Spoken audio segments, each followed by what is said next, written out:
Some family secrets are buried so deeply that even those who hold them never expect them to surface. But when they do, the fallout can tear apart the very fabric of trust and love that binds a family together. It started as an ordinary arrangement, a mother entrusting her twin daughters to their granddad, a man she thought she could rely on. But what unfolded behind closed doors was a story so unthinkable, so devastating, that no one could have predicted the consequences. A quiet home, once filled with memories of love and laughter, became the backdrop for a betrayal no one could comprehend. And in the end, when the truth came crashing down, it didn't just break hearts, it cost a life. What could drive a man to cross the lines of morality? How could two young girls seeking safety become victims of something so destructive? And when the mother walked into that bathroom, what she saw changed everything forever. This is not just a story about betrayal. It's about how loneliness, power, and fractured trust can create a chain of events that no one can stop until it's too late. Stay with us, because this is where the nightmare begins. Isaiah Carter was the kind of man who wore his history on his face. At 68, his strong features had softened with age, and his dark, weathered skin bore the marks of a life filled with hard work and deep loss. He had spent the better part of his life providing for his family, working long hours at the local steel mill until his retirement a decade ago.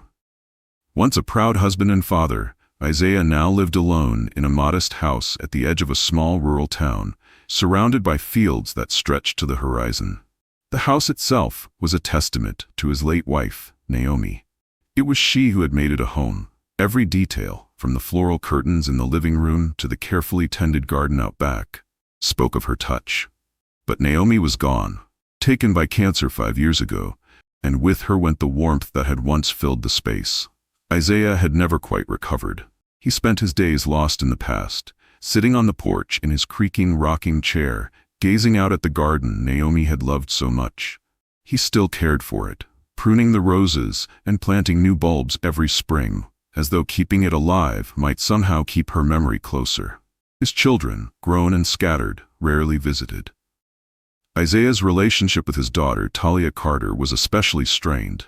She had always been the ambitious one, the one who chased a career in the city and left small-town life behind. Talia was now a successful attorney, respected in her field but burdened by the demands of her job. Isaiah admired her accomplishments from afar but couldn't help feeling that her success had come at the cost of their connection. Their phone calls were polite but brief, and visits were infrequent, reduced to hurried weekends on holidays when she wasn't busy with work. Talia's life, however, was far from perfect. Behind the polished exterior of a high-powered attorney was a woman fighting her own battles. She was in the middle of a bitter divorce, a drawn-out legal war with her estranged husband that had taken its toll on her emotionally and financially. The custody battle for their twin daughters had become particularly ugly, leaving Talia exhausted and desperate for stability. She was juggling court appearances, long hours at her firm, and the emotional strain of shielding her daughters from the chaos. The twins, Imani and Amara, were 17 and caught in the storm of their parents' collapsing marriage. Though they were identical in appearance, their personalities couldn't have been more different. Imani was bold and headstrong, with a rebellious streak that often tested her mother's patience. She spoke her mind freely, sometimes to her detriment, and had a way of drawing attention wherever she went. Amara, on the other hand, was quiet and thoughtful, often retreating into herself in the face of conflict.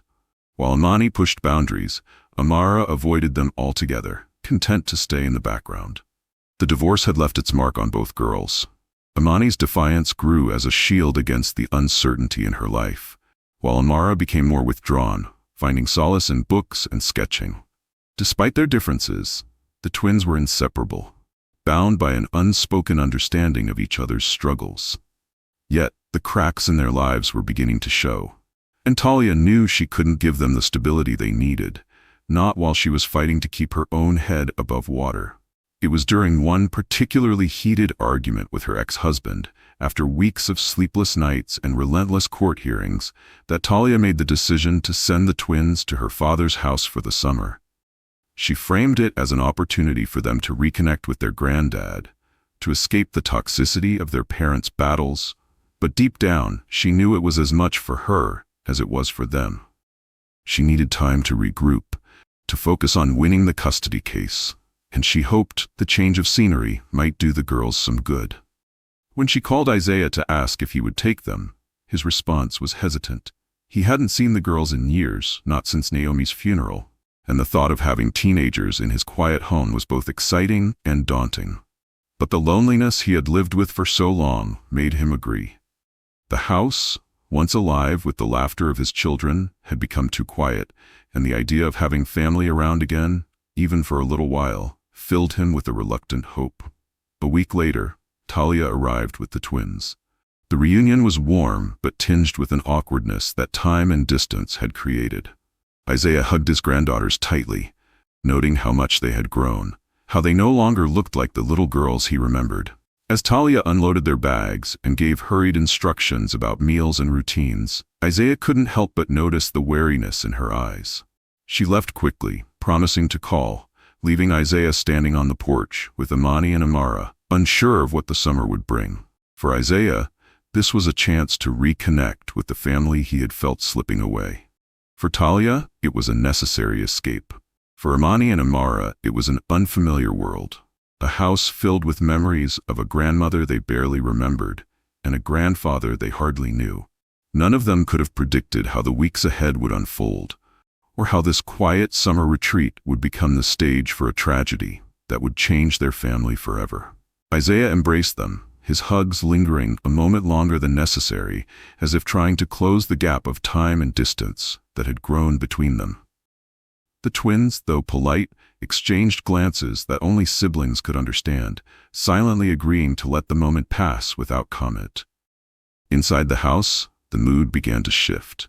The twins moved through the rooms with curiosity, running their fingers along dusty bookshelves and peeking into corners. Imani's voice filled the space as she pointed out old photographs and commented on the decor. "It's like stepping into a time capsule," she joked, picking up a ceramic figurine from the mantel. Isaiah chuckled, but he noticed how Amara lingered near the window, her gaze fixed on the garden. Lunch was the first shared meal of the summer, and it brought a sense of cautious warmth. The kitchen table, worn from decades of use, became the center of attention as Isaiah prepared a simple meal. Imani chattered animatedly about their road trip and the sights they had seen, while Amara listened quietly, occasionally offering a nod or a one-word response. Isaiah found himself smiling more than he had in months, his initial hesitation about their visit slowly fading. The days began to settle into a routine. Mornings were spent in the garden, where Isaiah showed the twins how to tend to the plants Naomi had loved. He spoke of her often during these moments, recounting how she had insisted on planting roses despite the rocky soil, or how she would hum softly while pulling weeds. Imani, always eager to take on something new, threw herself into the work with gusto, though her technique often left more plants uprooted than pruned. Amara, on the other hand, worked methodically, her hands moving gently as if afraid to disturb the memories rooted in the soil. Evenings brought quieter moments. The three of them would gather on the porch as the sun dipped below the horizon, its golden light spilling across the fields. Isaiah would share stories from his past, tales of his childhood, of raising Talia and her siblings, and of the love he and Naomi had shared. Imani listened with the same enthusiasm she showed for everything, interrupting occasionally to ask questions or challenge his recollections. "Are you sure that's how it happened, Granddad?" she'd tease, her eyes sparkling. Amara, meanwhile, sat quietly, her sketchbook in hand, occasionally glancing up to capture the scene in quick, deliberate strokes. But as the days turned into weeks, subtle shifts began to emerge. Imani, with her confident demeanor, began testing boundaries in small, almost playful ways.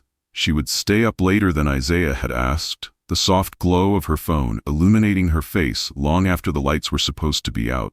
She'd leave her shoes in the hallway despite his requests to keep things tidy, or roll her eyes when he reminded her to say grace before meals. It wasn't overt defiance, but it was enough to remind Isaiah that she was no longer the little girl he remembered. Amara, by contrast, remained in the background, watching her sister with a mix of admiration and unease. She often followed Imani's lead, hesitant to stand out or contradict her. When Imani teased Isaiah about his outdated ways or brushed off his gentle corrections, Amara would glance at her grandfather, her eyes betraying a flicker of guilt before she looked away. Isaiah, for his part, tried to maintain patience. He told himself that the girls were simply adjusting to their new environment, that their behavior was a product of the upheaval they had endured. But late at night, as he sat alone in the quiet house, he couldn't shake the feeling that something intangible had changed. It was as if the house, once so still and predictable, had taken on a new energy, one that was both invigorating and unsettling. What Isaiah didn't know was that these small moments, these tiny shifts in their dynamic, were just the beginning. The summer was far from over, and the bonds that were being formed and strained would lead to a chain of events none of them could have anticipated. It didn't happen all at once. The changes were subtle at first, like the shift in the wind before a storm. Isaiah Carter's house, once quiet and predictable, had taken on a new energy with Imani and Amara's arrival. But as the summer stretched on, that energy began to unsettle him in ways he hadn't anticipated. Isaiah first noticed the change one warm afternoon. He had been tending to the garden, the sun beating down on his back, when Imani appeared in the doorway wearing a tank top that clung tightly to her frame and a pair of shorts so short they seemed more suited for a night out than a day in the garden. She leaned against the doorframe, a teasing smile on her lips. "Granddad, you're working too hard," she said, her voice light and playful. "Let me take over before you pass out." Isaiah chuckled, brushing off her comment. "I've been doing this for years, Imani. I think I'll manage." But her tone, the way she leaned forward slightly, her hair cascading over her shoulder, something about it felt different. It wasn't overt, but it was enough to make him pause. He told himself it was nothing, that she was just being a spirited teenager, but the unease lingered. As the days went on, Imani's behavior became harder to ignore.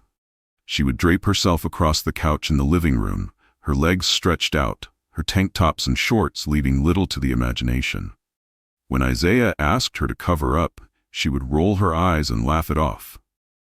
"Oh, come on, Granddad. It's just hot in here. Don't be so old-fashioned." Amara, though quieter, began to mimic her sister's behavior in her own way. She wasn't as bold as Imani, but there were moments when she lingered too long at the kitchen counter, brushing her hair back with deliberate movements, or when she joined her sister in teasing Isaiah, that felt just as unsettling. It wasn't that she wanted to challenge him, but rather that she sought attention, looking to her sister for cues. Isaiah found himself caught in an internal struggle. On one hand, he knew these were his granddaughters, family he loved and had welcomed into his home. But on the other hand, he couldn't ignore the growing discomfort in their presence. Their youthful energy, once a source of joy, now felt invasive, like a spotlight on his solitude and the emptiness that had crept into his life since Naomi's passing. One evening, the tension reached a breaking point. Isaiah had retreated to his chair in the living room, hoping for a quiet moment to read, when Imani came in wearing one of Naomi's old robes. It was far too big for her, the fabric loose and flowing, but the sight of her in it was jarring. "Look, Granddad," she said, spinning around. "I found this in the closet. Isn't it beautiful?" Isaiah's heart sank. That robe had been one of Naomi's favorites. She had worn it on Sunday mornings, her hair still damp from the shower, as she hummed along to gospel music. Seeing it on Imani was like seeing a ghost, familiar, yet wrong. "Take it off, Imani," he said, his voice sharper than he intended. Imani stopped mid-spin, her expression shifting from playful to defensive. "Why? It's just a robe." "It's not yours," Isaiah replied, his tone firm. "It was your grandmother's, and it's not for you to wear." Imani stared at him for a moment before shrugging and walking away, but the damage was done. The image of her in Naomi's robe lingered in his mind, unsettling him in ways he couldn't fully understand. Isaiah began to question himself. Was he overreacting? Were the girls simply being teenagers, testing boundaries as all young people do? Or was there something deeper, something he couldn't bring himself to name? His loneliness, ever present and gnawing, made it harder to think clearly. He began to rationalize their behavior, convincing himself that it was harmless, that he was just imagining things. But the truth was harder to ignore at night, when the house was quiet, and he was left alone with his thoughts. He would replay the day's events in his mind, dissecting every word, every glance, every laugh that lingered a moment too long. The guilt weighed heavily on him, a constant reminder of the man he used to be, the man who would never have allowed such thoughts to take root. Isaiah tried to set boundaries, asking the girls to dress more modestly and reminding them of the house rules. But his words often fell on deaf ears, met with laughter or dismissive comments. "You're too uptight, Granddad," Imani would say, her tone light but her eyes challenging. Amara, always the quieter one, would look away, avoiding his gaze but never contradicting her sister. The garden, once his sanctuary, began to feel like a prison. He would catch himself glancing toward the house, dreading the moments when Imani would appear in the doorway, her voice calling out to him, her presence both comforting and suffocating. He found himself avoiding her, retreating to his room earlier each night, but even there, he couldn't escape the unease that had settled over the house. Isaiah's loneliness, his longing for connection, clouded his judgment.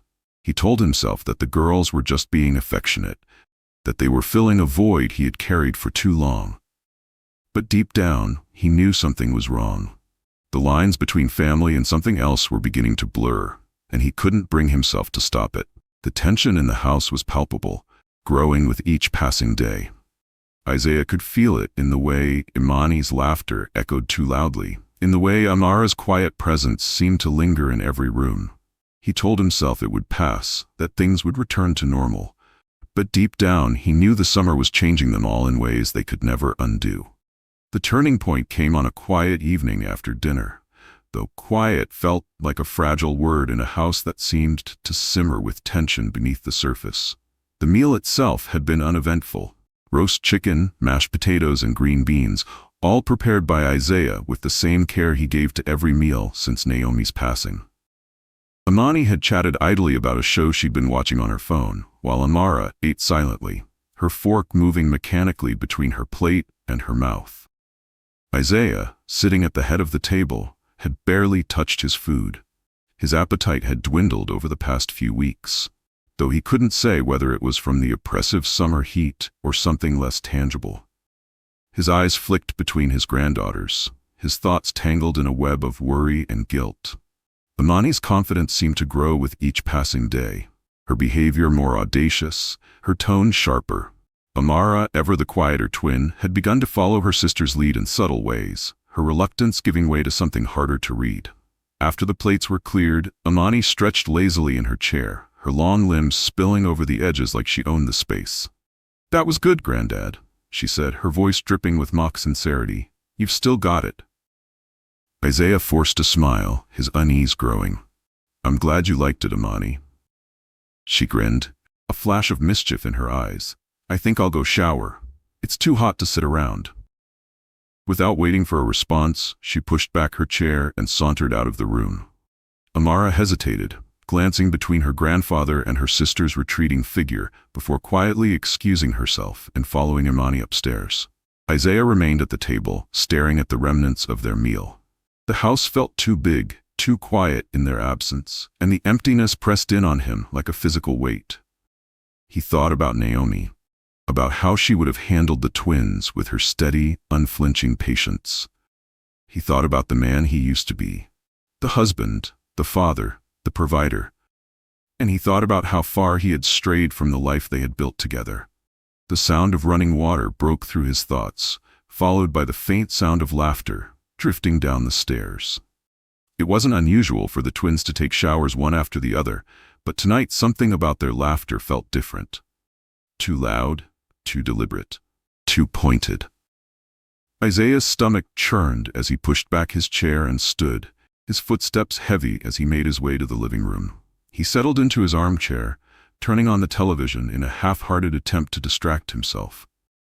But the laughter continued, rising and falling in waves, each burst slicing through his nerves.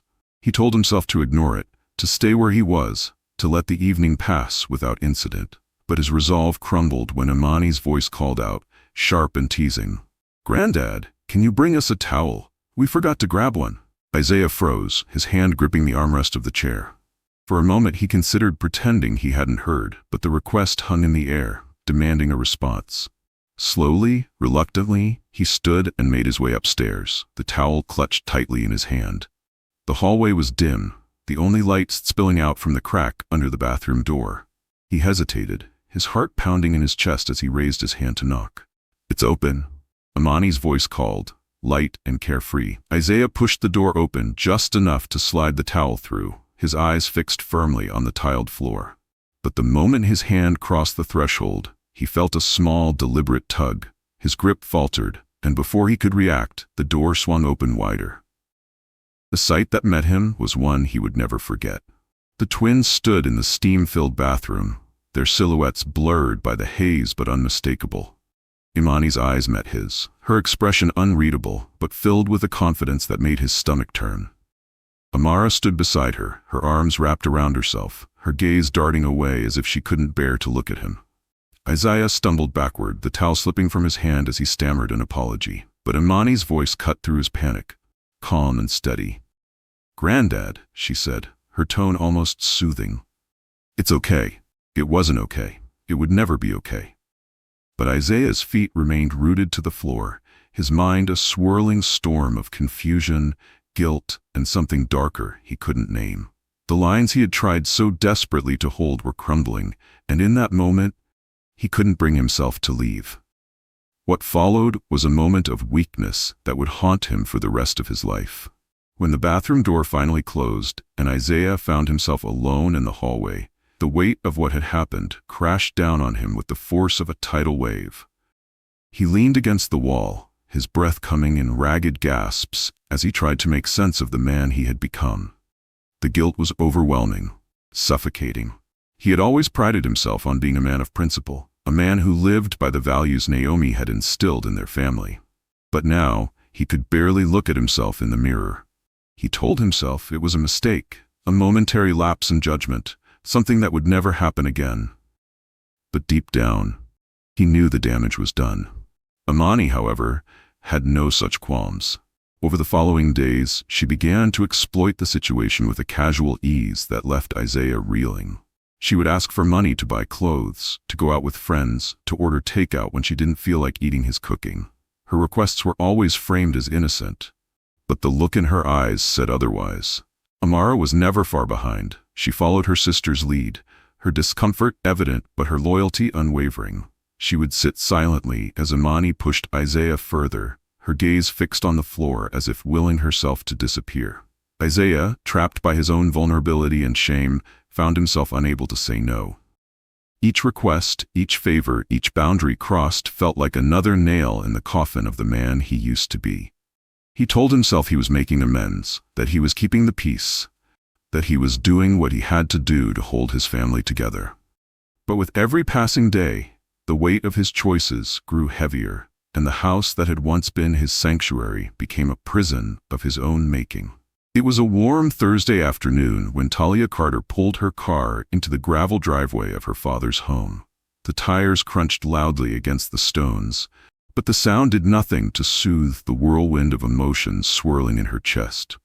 It had been weeks since she'd dropped off Imani and Amara, and though she spoke to them on the phone regularly, something about their conversations had left her feeling uneasy. The girls had been evasive, especially Imani, who usually had no shortage of things to say. Talia had intended to stay away until the end of summer, giving herself time to focus on the divorce proceedings. But now, with part of the case resolved and a rare afternoon free, she decided to surprise the family. She imagined the look on her daughters' faces when they saw her, and for the first time in weeks, she felt a flicker of hope that things might be turning a corner. As she stepped out of the car, Talia took a deep breath. The house looked the same as always, its white paint slightly peeling, the porch steps creaking under her weight. The scent of the garden Naomi had once cherished wafted through the air, a bittersweet reminder of better times. Talia smiled to herself, imagining Isaiah in the kitchen or the garden, the twins likely sprawled out on the couch arguing over the TV remote. But as she reached the front door, something gave her pause. The house was unusually quiet, no laughter, no voices, not even the faint hum of the television. She frowned, wondering if they'd all stepped out. But then, faintly, she heard it. Muffled voices and bursts of laughter coming from upstairs. Her brow furrowed. The sound was light-hearted, but somehow off. Talia opened the door, stepping inside cautiously. The air was thick, humid, as if the windows had been closed for hours. She called out, her voice echoing in the quiet. "Imani? Amara? Dad? I'm home." No response. Her unease grew as she climbed the staircase, each step feeling heavier than the last. The voices became clearer, laughter interspersed with hushed tones. The sound was coming from the bathroom. She hesitated outside the door, her hand hovering over the doorknob. She could hear Imani's unmistakable voice, light and teasing, followed by Amara's softer tones. And then to her shock, she heard Isaiah. Her stomach dropped. The cheerful anticipation she had felt on the drive here evaporated, replaced by a cold, creeping dread. Her fingers gripped the doorknob tightly as she pushed the door open. The scene inside was a nightmare she could never have imagined. The bathroom was clouded with steam, droplets clinging to the mirror and tiles. There, in the haze, stood Isaiah and her daughters, their silhouettes unmistakable. Imani was closest, her expression frozen somewhere between defiance and guilt. Amara stood behind her, her arms wrapped around herself, her eyes wide with panic. Isaiah stood to the side, his face pale and his hands trembling, as if caught in a spotlight with no escape. For a moment, Talia could only stare, her mind struggling to process what she was seeing. The warmth of the room contrasted sharply with the icy chill that swept over her. Her voice, when it came, was a guttural scream that seemed to shake the very walls. "What the hell is going on here?" Her daughters flinched, and Isaiah opened his mouth as if to speak, but no words came out.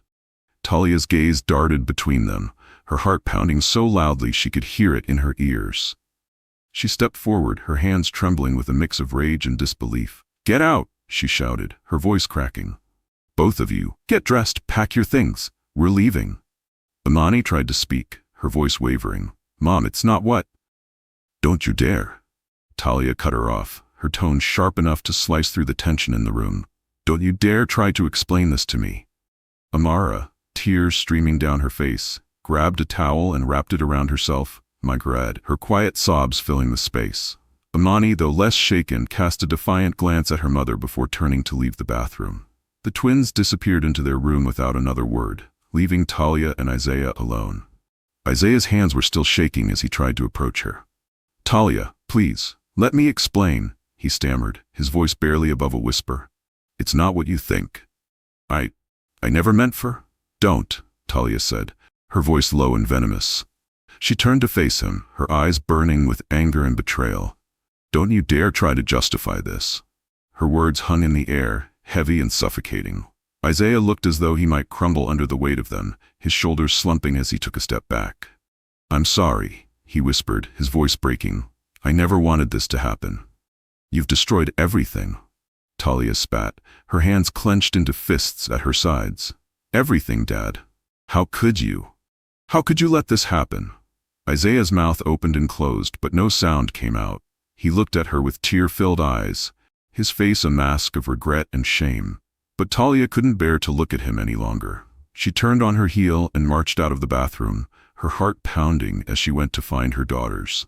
"Get your things," she barked as she entered their room. "Now."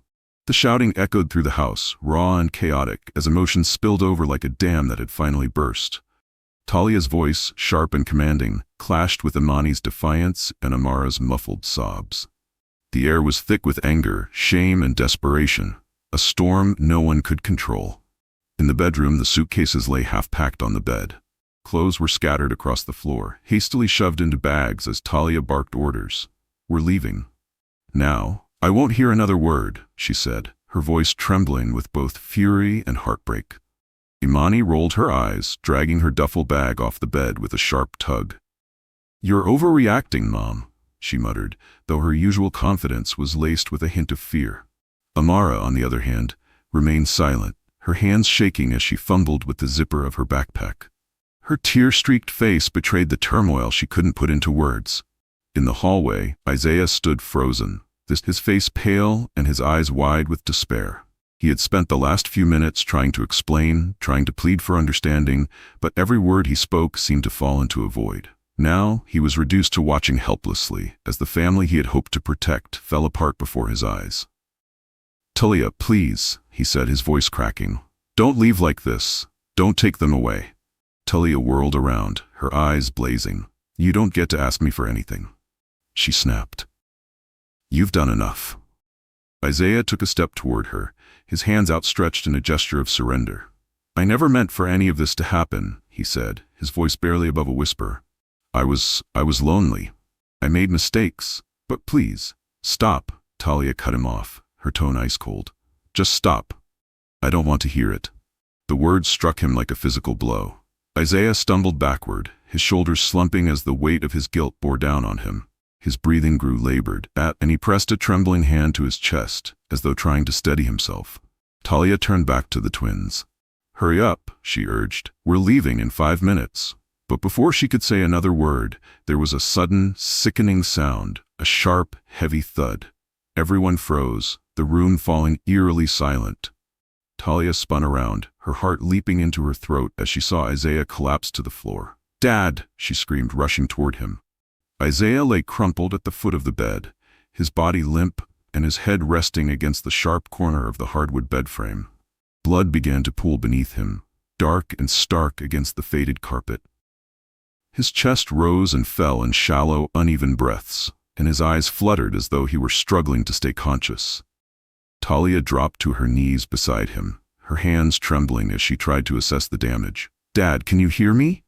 she pleaded, her voice cracking. "Stay with me, please." Amani and Amara stood frozen in the doorway, their faces pale and their eyes wide with shock.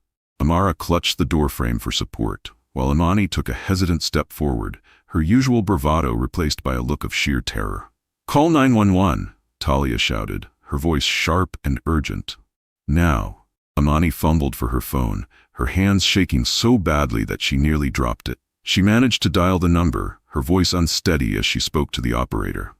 "It's my granddad," she said, her words tumbling out in a rush. He fell. He's bleeding. Please, we need help." Meanwhile, Talia pressed her hands against the wound on Isaiah's head, trying to stop the bleeding. Her mind raced, flashing back to memories of her father, strong, steady, unshakable. The man who had always been her anchor now lay vulnerable and fragile, slipping away before her eyes. "Stay with me, Dad," she whispered, tears streaming down her face. "You're going to be okay. Help is on the way." But deep down, she knew. The pool of blood was growing too quickly, and Isaiah's breaths were becoming shallower with each passing second. His face, once full of life, now looked hollow and distant, as though he were already somewhere else. "Mom?" Amara's voice was barely a whisper, trembling with fear. Is he going to be okay?" Talia didn't answer. She couldn't. Her focus remained on Isaiah, her hands pressed against his head as though sheer willpower could keep him alive. But when his chest rose one last time and then stilled, a sob escaped her lips. "No," she whispered, shaking her head as though denying the reality would make it untrue. "No, no, no." The paramedics arrived minutes later, but it was too late. Isaiah Carter, a man who had spent his life holding his family together, was gone. The official cause of death would be ruled as a traumatic brain injury caused by the fall. But for Talia and her daughters, the loss was far more than physical. It was the end of an era, the collapse of a family already fractured by secrets and lies.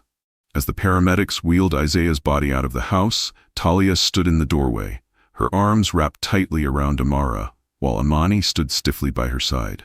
None of them spoke. The only sound was the wail of the ambulance siren as it disappeared into the distance, leaving behind an unbearable silence. In that moment, the weight of everything that had transpired settled over them like a suffocating blanket. The anger, the betrayal, the regret, it all mingled with the overwhelming grief of losing a father and grandfather in such a tragic and senseless way. And as the sun set over the quiet rural house, the once bright memories of family and love were overshadowed by the dark stain of what had been lost. The days following Isaiah's death were a blur of grief, anger, and silence. The house that had once been a refuge now felt like a tomb, its walls echoing with memories that none of them could escape. Talia stood in the center of it all, struggling to make sense of what had happened. Her mind replayed every interaction, every moment she might have missed, every sign she failed to see. The guilt was crushing. Had she failed her daughters? Could she have prevented this if she'd been more present, more attentive, more something? For Imani and Amara, the weight of the tragedy manifested in different ways.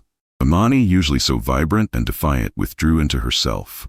The confidence she once exuded was replaced by a quiet introspection. She avoided eye contact, spoke only when necessary, and spent hours alone in her room. The realization of her role in the events that led to her grandfather's death was a burden she wasn't equipped to carry. Amara sought solace in therapy. With the help of a professional, she began to unravel the tangled emotions of shame, fear, and loss that had taken root in her. She talked about the boundaries that were blurred, the trust that was broken, and the void left by a grandfather who, despite his flaws, had once been a pillar of their family. Talia, too, sought therapy, though the sessions were fraught with anger and regret. She couldn't forgive herself for what had happened under her watch, and the thought of facing her daughter's pain made every step forward feel impossible. Loneliness can be a powerful and destructive force, a silent predator that thrives in isolation. When combined with unaddressed trauma and poor boundaries, it can lead to consequences no one sees coming, until it's too late. Could this tragedy have been avoided? And how far would you go to protect your family from itself? How do you think a family can heal after a tragedy like this? Share your thoughts below. Your perspective